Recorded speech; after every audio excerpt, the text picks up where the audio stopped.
Welcome to the very first ever indoor street preaching.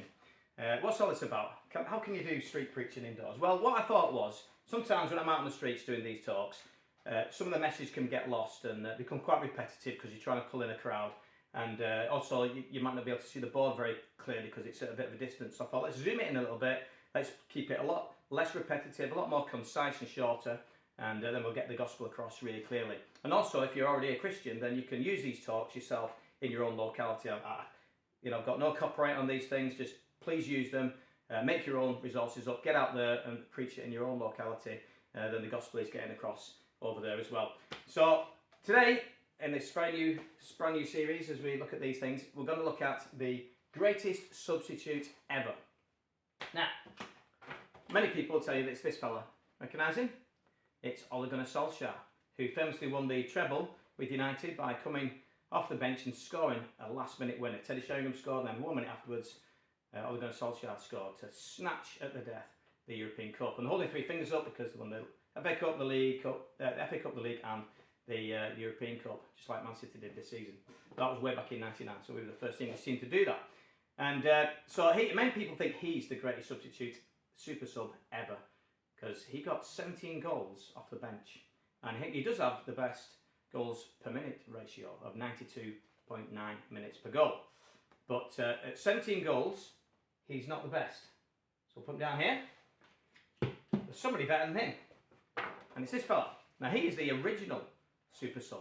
He's a fella called David Fairclough, and he played for Liverpool, and he got 18 goals in 62 substitute appearances. We've not got minutes per goal ratio for him because they didn't do that kind of thing back in the day when he played. But he came off the bench and scored 18 times, and he is the reason why we have that phrase super sub, because he was the original super sub. So he's even better than Ole Gunnar Solskjaer by 1 goal. But there's a fellow who's even better than him, and it's this fella. Recognise him? It's Chicharito, or Javier Hernandez. He got 19 goals off the bench. 19 goals. Again, many of them for Man United. So he's even better than David Fairclough. And he's called Chicharito after his dad. His dad was called Little P, Green P, because of his green eyes. And he's called Little P, Chicharito, because he's the younger son of his father. So he did really well with 19 goals. But there's somebody even better than Chicharito. And it's this fella who's holding up the World Cup for France. And it's Oliver Giroud, who scored 21 times off the bench. So he did really well. And of course, he won the World Cup as well. So he's even better than Chicharito. But there's somebody even better than him. Do you know who it is? This fella. Recognise him? Played for a lot of different teams. Here he is, sporting the blue of Rangers. It is Jermaine Defoe, and he scored 24 goals off the bench. 24 goals. So is he the greatest super sub ever? Is he the greatest substitute ever? Well, no. There's somebody even better than all these 5 guys here. Do you know who it is? It's Jesus. Now you're going to say to me, Jesus never played football, as far as you're aware. So how can he be the greatest super sub ever?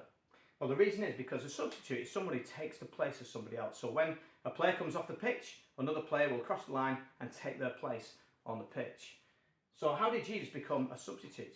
Well, he took your place, and he took my place in that place on the cross. He died in place of us. He paid for our sins. He, the innocent, paid for us, the guilty. He paid the punishment that we deserve. And that makes him the greatest substitute ever. Have you come to him for forgiveness? Have you acknowledged who he is? And have you said to him, Lord, forgive me of my sin. Thank you for dying for my sins on the cross. Help me to follow you. I hope that's been helpful. Please do drop some comments, and please do use this talk as well in your own areas. Thank you.